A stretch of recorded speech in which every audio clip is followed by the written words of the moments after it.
बिना किसी नोटिस का और बिना कारण का नॉमिनेशन रद्द कर दिया गया है। तो उनका और हमारा form same ditto two point मिलाया गया है, सेम भरा गया है।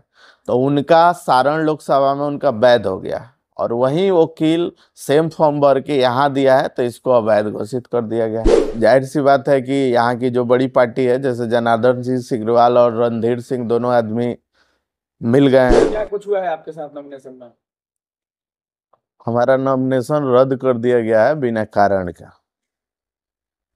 कब नॉमिनेशन कराए थे, किस तारीख को? 3 तारीख को हम नॉमिनेशन करवाए थे जी। और कल स्क्रूटनी था। बिना किसी नोटिस का और बिना कारण का नॉमिनेशन रद्द कर दिया गया है। हमको 3 तारीख को बताया गया था, एक नोटिस भी दिया गया था कि आपको स्टाम्प साइज फोटो 7 तारीख को 3 बजे तक आप कभी भी जमा कर सकते हैं। जी। तो हम गए थे स्क्रूटनी में अपना लेके, और कल बताया गया कि आपका नॉमिनेशन रद्द हो गया है। तो हम पूछे कि कारण क्या है, तो कारण बताया जा रहा है कि आपका फॉर्म में यहाँ ब्लैंक है, और वो जो ब्लैंक बताया गया रहा है उसके नीचे लिखा भी गया है सब कुछ कि जैसे एजुकेशन के बारे में, तो सब चीज़ हम मैट्रिक कब किए हैं, कि इंटर कब, ग्रेजुएशन, पोस्ट ग्रेजुएट, सबके बारे में लिखा गया है, सभी जानकारी दी गई है। दोष सिद्धि में भी लागू नहीं होगा लिखा गया है। पॉइंट 2 में फॉर्म कह रहा है लिखने का, उसको बताया गया है कि आप यहाँ भी 3 में भी लिखना चाहिए, और इसी वजह से नॉमिनेशन रद्द किया गया है। उसके बाद 2 आदमी से हमारा वकील आके मजिस्ट्रेट से बात किया, तो वो कुछ और कारण बताने लगे।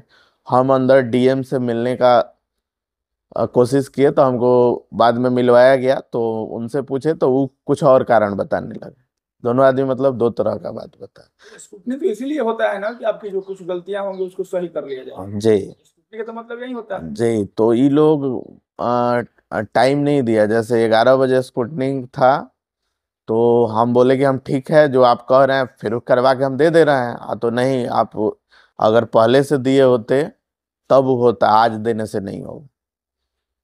एक तरह से कह सकते हैं कि आपको चुनाव लड़ने से वंचित किया गया है। हाँ, रोका गया है। इसको दोषी मानते हैं?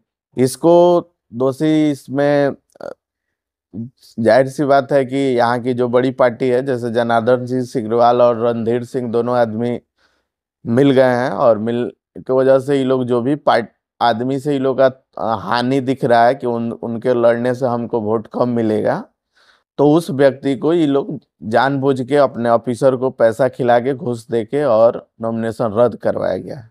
हमारा ही नहीं, लगभग 13 आदमी का नॉमिनेशन रद्द हुआ है। तो और 13 हाँ आदमी केवल महाराजगंज में? जी, और सबसे बड़ी बात यह है कि एक हमारी ही पार्टी के वरुण कुमार दास हैं छपरा लोकसभा से, जो चुनाव लड़ रहे हैं। तो उनका और हमारा form same ditto two point मिलाया गया है, सेम भरा गया है। तो उनका सारण लोकसभा में उनका वैध हो गया है, और वही वकील सेम फॉर्म भर के यहाँ दिया है, तो इसको अवैध घोषित कर दिया गया है। तो सारण और महाराजगंज दोनों जगह का चुनाव आयोग का नियम तो अलग नहीं ना है, पूरे बिहार का चुनाव आयोग का नियम एक ही है। तो एक आदमी का कैसे वैध हो गया और एक आदमी का अवैध हो गया, तो ये इससे साफ जाहिर होता है कि जानबूझ के किया गया है। और इसमें आपका सत्ता पक्ष के जो लोग हैं, सिग्रीवाल और रणधीर सिंह, ये ऑफिसर को पैसा खिलाए हैं, और इस वजह से ये ऑफिसर जानबूझ के इसको रिजेक्ट किया। ऐसे में मतलब आपका अगला कदम क्या होगा? अगला कदम, हम उस कल ही जब उन्होंने बताया कि आपका रद्द हो गया है, हम बहुत कोशिश किए कि अगर आप कहिए फिर से हम आपको फ्रेश अपडेट करवा के सब कुछ फिर से देते हैं, तो बोले कि नहीं, नहीं होगा, आपको 11 बजे से पहले जो करना था वो होता है। और स्कूटनी में तो कोर्टे खुलता, 11 बजे बुलाया ही गया था। तो हम कल चुनाव आयोग को मेल किए हैं और फैक्स किए हैं एक लेटर, जो लेटर आप लोग को भी हम देना चाहेंगे। ये आपका लेटर है। और उसके बाद हम ऑब्जर्वर्स जो चुनाव का होता है, उनसे हमारी आज का मीटिंग 10:30 बजे के है, तो उनसे भी हम मिलने जा रहे हैं कि क्या होता है। स्कूटनी में जब आपसे फोटो मांगा गया था 3 बजे तक, फोटो जी, लाके दिए थे? हाँ, लेके हम गए थे, तो वो लिया ही नहीं गया कि नॉमिनेशन आपका रद्द हो गया, तो अब क्या होगा।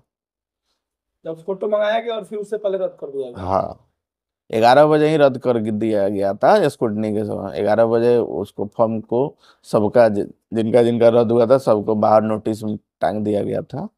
इस लोकसभा के बड़े दो लोगों पे जो आप आरोप लगा रहे हैं, जी क्या करिएगा? देखिए, इसमें जो जिन पे हम आरोप लगा रहे हैं वो जाहिर सी बात है कि वो करवाए हैं, वो खुद किए नहीं है। इसमें अगर देखा जाए तो ये ऑफिसर जो हैं यहाँ के, जो डीएम जिन्होंने हमारा नॉमिनेशन किया है, गलती उनकी है सारी, क्योंकि उन्होंने घूस लेके हमारा नॉमिनेशन रद्द किया है। वो लोग तो करवाए हैं। तो हम चुनाव आयोग को इनके खिलाफ हम हाई कोर्ट तक में केस करेंगे और लड़ेंगे।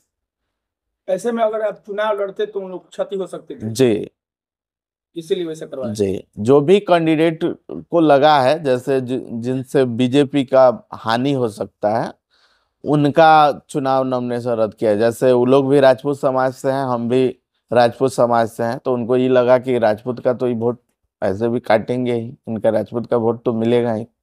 तो जो उनको डर था, इस हमसे मतलब डर के वो लोग हमारा नॉमिनेशन रद्द करवाए।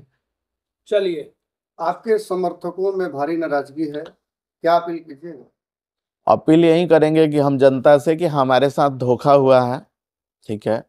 हम को 1% भी ऐसा नहीं था कि हमको चुनाव नहीं लड़ना था, लेकिन हमको नॉमिनेशन रद्द करके हटा दिया गया, वंचित कर दिया गया कि चुनाव नहीं लड़े। तो हम जनता से यही कहेंगे कि अपील है मेरा कि फिर आगे चुनाव होगा तो हम आएंगे, चुनाव में चुनाव लड़ेंगे। तो हमारे लिए जो जनता है, आज भी हम जनता के बीच में रहेंगे, आगे भी। चुनाव से हमको रोका गया है, हम अपने से ना वापस लिए हैं और ना ही तो जानबूझ के रिजेक्ट किया गया है। इसलिए जनता हमारे साथ है और हमारे साथ रहेंगे, और जनता के साथ हम रहेंगे मिलके। फिर आगे जो चुनाव होगा उसमें हम फिर से आएंगे मजबूती के साथ। यही मेरा जनता से।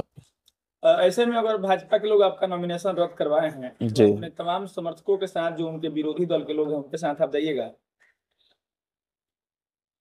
हम उनके विरोधी दल के साथ नहीं जाएंगे, लेकिन हमारे जितने भी हमारे जो लोग हैं हमारे साथ, जिनको नाराजगी है, ये सारे लोग वोट नोटा को करेंगे, कोई भी किसी पार्टी को नहीं करेगा, क्योंकि हमको कोई पार्टी पसंद नहीं। बहुत बहुत धन्यवाद। ठीक है।